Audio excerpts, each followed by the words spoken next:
नहीं नहीं, मैं तो नौकरी क्या है, मतलब नौकरी तो मैं अभी भी कर सकता हूँ। पढ़ाई लिखाई कहाँ तक की है? BTech aerospace engineering, masters in design visual communication, Bombay से इंजीनियर। दोनों आईटी बॉम्बे से। पढ़ाई लिखाई करो, उसको पूरा पढ़ाई लिखाई करो, पूरे तक पहुंचो ना, फिजिक्स के एंड तक पहुंचो। इतना पढ़ाई लिखाई करने के बाद ही वो आइडिया आता है कि अब ये है क्या सच। जब आप क्वांटम जो साइंटिस्ट है जिनको नोबेल प्राइज मिला हुआ है उनका सच जानोगे और जो अध्यात्म का सच जानोगे वो एक है। क्या कहना चाहिए? इससे ज्यादा ज्ञान जानता हूँ, इससे पहली बाबा बना हूँ, फकीर हूँ बचपन का।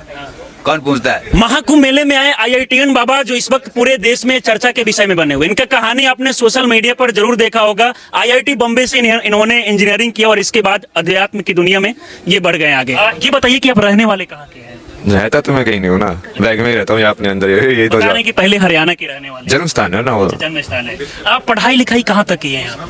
पढ़ाई लिखाई मास्टर्स तक किया है, अच्छा। BTech aerospace engineering, masters in design visual communication, Bombay से इंजीनियर। दोनों आईटी बॉम्बे से। अच्छा अच्छा।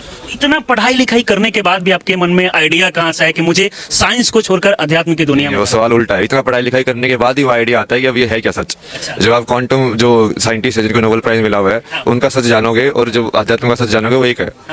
तो उसने भी तो वही किया ना, पढ़ाई लिखाई करके पहुंचा ना वो सत्य तक। तो पढ़ाई लिखाई करके तो उसी सत्य तक पहुंच रहे हो। तो उल्टा ऐसा नहीं होता कि पढ़ाई लिखाई करने से तुम उससे दूर हो रहे हो, ज्यादा पढ़ाई लिखाई बल्कि तुम और गहराई में जाना उसकी। तो ज्यादा पढ़ाई लिखाई करने के बाद और गहराई की ओर चले जाते हैं। हाँ। अच्छा। तो घर के लोग का रिएक्शन क्या था? क्या घर के लोग माना किए कि अध्यात्म की दुनिया में नहीं जाने के लिए, नौकरी करने के लिए, ऐसा कुछ? नहीं नहीं, मैं तो नौकरी क्या है, मतलब नौकरी तो मैं अभी भी कर सकता हूँ। तो काम जैसे होगा वैसे हिसाब से करेंगे ना। समझ नहीं रहे हो आप यार। तो वो अलग चीज है, वो तुम कर्म के हिसाब से देख रहे हो, वो कर्म के हिसाब से नहीं है, वो वैराग्य के हिसाब से कि तुम्हारे अंदर तुम उस चीज को, जैसे बहुत सारे ऐसे जैसे गुरुजी भी है, ये हैंडल करते हैं ना सब लोगों को, मैनेज भी करते हैं, पैसे भी, ये सब भी करते हैं। तो क्या वो अब संसार में आ गए? वो संसार में नहीं नहीं आए ना, बट वो कर रहे हैं ना, वो कर्म भी काम करना पड़ता है ना।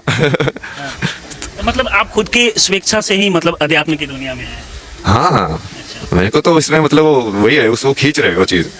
नहीं ना यार।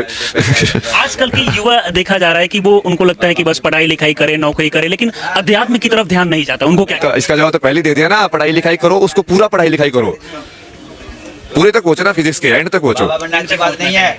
तो वही तो बोला आपको, तो इसका जवाब पहले भी दिया था, वही जवाब है इसका कि वो पढ़ाई लिखाई अध्यात्म को अलग अलग क्यों कर रहे हो? क्या अध्यात्म वाले हमारे में ज्ञान योग का मार्ग नहीं है जिसमें पढ़ाई लिखाई करनी होती है? बाबा नहीं है वही वो सबसे ज्यादा ज्ञानी होते हैं, उनको सबसे ज्यादा तत्व ज्ञान होता है। एक लाइन है आपका वायरल हो रहा है, समय को लेकर भी कुछ चीजें आप बता रहे हैं। टाइम को। चल भाई, यही हाँ, वो टाइम को लेके वो काल चक्कर का ही ना, वो एक्सप्लेन डायग्राम में कर सकते हैं ना उसको।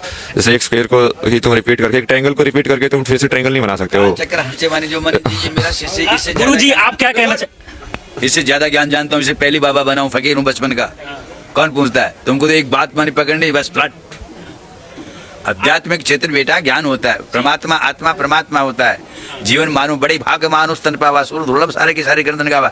84 लाख योनियों में मानव जीवन है और वो इसलिए मिलता है कि उसको सफल बनाया जाए और जन्मांतर की मृत्यु से मुक्त होया जाए। ये है। लेकिन आजकल के युवाओं का सोच जो है वो बिल्कुल अलग देखा जाता है। नहीं देखा जाता है, जिसमें आध्यात्मिक शक्ति आध्यात्मिक जीवन है, उनका संस्कार परमात्मा से, वो युवा हो चाहे जवान हो चाहे बूढ़ा हो, वो उधर ही जाएगा। उसको टालने वाला नहीं है कोई भी। जिसकी भाग्य विधाता ने लिख दिया, कौन बैठेगा? भाग्य से ज्यादा माने जो समय से पहले कुछ नहीं मिलता किसी को, इसका भाग्य है।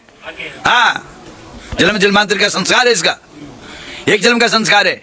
इस कुंभ में एक से एक विद्वान है, एक से एक योगी है, एक से एक तपस्वी है कि नहीं है? क्या देखा आपने इस कुंभ के अंदर? आपने कितने बाबा हैं यहाँ पर? तो हाँ, तो ये शायद है। अभी वायरल हो गया तो तुम सब पीछे बढ़ गए।